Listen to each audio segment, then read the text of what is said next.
Muling isinailalim sa state of calamity ang Bataan sa pagkakataong ito dahil sa pinsala ng oil spill.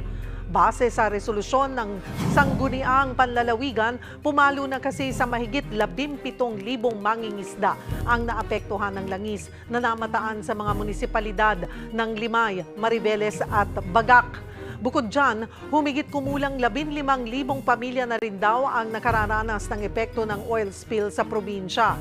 Una nang nagtaas ng state of calamity sa Bataan dahil naman sa epekto ng bagyong Karina at Habagat.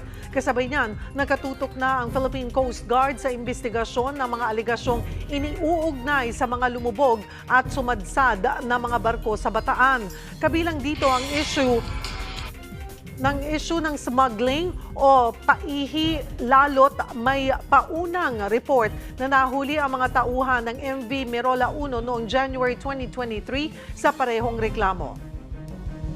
Kaugnay po niyan, makakausap natin si Lieutenant Commander Michael John Encina, ang Coast Guard Station Commander sa Bataan. Magandang tanghali po sa inyo, sir. Magandang tanghali po, Ma'am Cheryl. Pag-usapan po natin itong smuggling o yung tinatawag na paihi sa mga barko. Paano ba ito ginagawa at bakit may mga gumagawa po nito? Ma'am, doon po sa paano siya ginagawa, yun po yung initial na mga report sa atin. Meron pong barko kung saan dito po sila kumukuha ng fuel sa laot. So yan po yung sistema nila gamit po yung maliliit na bangka. At ito nga po yung ginagawa ngayon ng Philippine Coast Guard at at the same time nito pong National Bureau of Investigation. Kahapon po, kasama po natin sila, nag-usap po tayo at sinisimulan na po natin yung investigation regarding po dyan. Nasangkot na po ang sumadsad na MV Merola 1 sa issue po ng paihi. Ano po ang basihan dun sa aligasyon? Well, Ma'am Cheryl, tama po kayo dyan. Kaya po tayo ay nakipag-ugnayan din sa National Bureau of Investigation para po ang gagandak po natin na operasyon dito po sa isyong ito ay joint. At yung pong mga previous history nila, hindi lang po nitong Merola, pati na rin po yung ibang barko dito, ay atin pong iimbestigahan. Ano po ang pwedeng parusa sakaling mapatunayan na sangkot nga po ang mga naaksidenteng barko sa oil smuggling?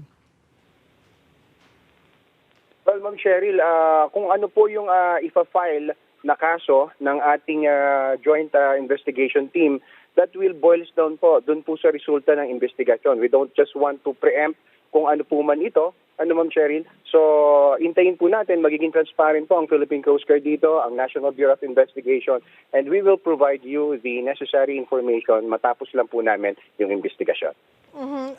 Lieutenant Commander Encina, klaruhin ko lamang po, ang tanging iniimbestigahan po ba doon sa paihi ay itong MV Merola 1 or yung tatlo po kasama po dyan maging ang MT Terra Nova? So, dito po, Ma'am Sherry, lahat po ng datos ng tatlong barko ay ating pong kinukuha. Lahat po sila ay isa sa ilalim natin sa nasabing investigasyon. Patas po at transparent ang ating gagawin dito. Kumustahin na rin po namin yung ginagawa po ninyong pag-contain sa oil spill mula po sa mga naaksidenteng barko. May balita na rin po ba kung kailan posibleng masimulan na yung siphoning sa langis mula po dito sa lumubog na MT KR Jason Bradley at MT Terra Nova? Yes, Ma'am Cheryl, ito po sa motor tanker Terra Nova muna po ta. Patuloy po yung ginagawa ng Philippine Coast Guard kasama po yung salvage operator po natin or salvoy natin ng paglalagay po ng oil spill boom dyan po sa ground zero. So 2 layers of oil spill boom po yung ating nilatag dyan. First layer will be provided by the salvo and then the second layer naman po ang mga barko ng Philippine Coast Guard. Aside po doon, 24/7 po ang kinakandak na diving operations ng salvor po natin. Katuwang din po dito yung mga Coast Guard divers po natin na nagpro-provide ng assistance sa kanila para po mapalitan at ma-reseal, recapping using po itong tinatawag natin na high quality canvas para po ma-prevent or ma-contain ito pong mga oil na lumalabas. As of the moment, Ma'am Cheryl, dito sa motor tanker Terra Nova, meron na lang po tayong namomonitor na less than 1 liter per hour Yun po yung lumalabas dito sa mga ito. At kaya po patuloy yung pagre-recap at pagre-replace nito pong mga high quality canvas. At doon naman po sa motor tanker Bradley, Ma'am Cheryl, kausap po natin yung Salvor at nakikipag-ugnayan po yung pong may-ari dito. Naka-preposition na po yung motor tug Challenger kung saan sila po yung nagkakandak ng necessary preparation. Kasama po ang barko ng Philippine Coast Guard po dyan para po mag-provide din ng assistance. Sa ngayon po, wala na pong nakikita na oil sheen, wala na pong naaamoy na diesel sa motor tanker Bradley. Tuloy-tuloy po ang ginagawang siphon, yung pong pag-fabricate po ng siphoning pipes na ikakabit po dun sa barko para within the next week po ay mapalutang na po natin yung pong motor tanker Bradley. And then after that po, saka po natin isa-siphon naman yung kanyang mga langis. Na lamang po ay nakausap din po natin yung Salvor kung saan siya po yung may-ari na. At ngayon po ay aming na pong inaayos sa dokumento para po aandahan na po sila makapagsimula ng salvage operation. Balikan ko lamang po yung sa MT Terra Nova. Kailan po matatapos ang recapping? Patuloy po yung ginagawang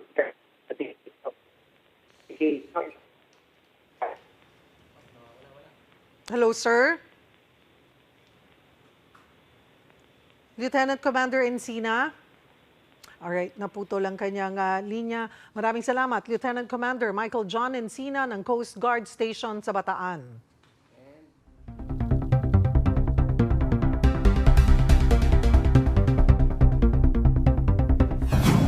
Okupado na ng China ang Subi o Zamora Reef sa West Philippine Sea na katapat lang halos ng Pag-asa Island. Bukod sa tinambayan ito ng mga barko ng China, marami na rin silang naitayo roon na military facilities. Magbabalita si Gio Robles. Mula Pag-asa Island sa Spratlys o Kalayaan Island Group, dose-dose ng Chinese maritime militia vessels ang makikita patungong Subi o Zamora Reef. Nagmukha na ngang paradahan ang bahaging ito ng karagatan. Ang Subi Reef na okupado na ng China, imbes na beach o bahura, mga nagtataas ang gusali sa gitna ng dagat ang makikita. 100 feet above sea level tayo at mula nga sa sinasakyan nating aircraft itong BIFAR ay tanaw natin yung malasyudad na artificial island na itinayo ng China sa Subi o Zamora Reef. 2014 nang simulan ng China ang reclamation o pagtatambak sa Subi Reef. Sa loob ng isang dekada, nakapagtayo sila ng airfield, mga warehouse at aircraft hangars. May mga nakatambay ding eroplano at mga barkong pandigma ng Chinese Navy. May mga radar at iba pang military facilities. Habang tila tuloy-tuloy ang pagpapalawak sa mga struktura doon, halos katapat lang ng Subi ang Pag-asa Island na hawak ng Pilipinas. Sa pagitan naman ng mga pulutong ng buhangin na ito na pinag-agawa ng Pilipinas at China. Kung sakaling itong mga sandbar o high tide elevations na ito ang tayuan ng panibagong artificial island ng China. Sasapaw yan sa 12 nautical mile territorial sea ng Pag-asa Island. Matapos nga yung ating aerial mission ay nagsagawa naman ng maritime patrol itong barko ng BIFAR sa mga Sandy Cay o sandbar malapit sa Pag-asa Island at ilang oras pa lang tayo naglalayag ay binabaan na tayo nitong rubber boat ng barko ng China Coast Guard. Binuntutan at pinaalis pa ng mga tauhan ng China Coast Guard ang aming barko.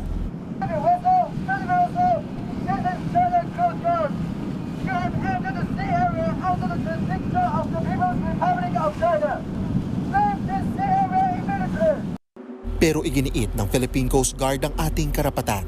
The mere fact na ang Datu Bangka o Datu Pagbuaya, itong BIFAR vessels natin, can still be able to enter this waters, no, sa Sandy Cays.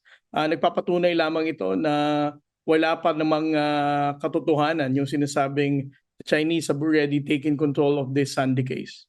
Sa Escoda Shoal na pasok sa 200 nautical miles EEZ o Exclusive Economic Zone ng Pilipinas, nakabantay pa rin ang monster ship ng China Coast Guard na CCG-5901.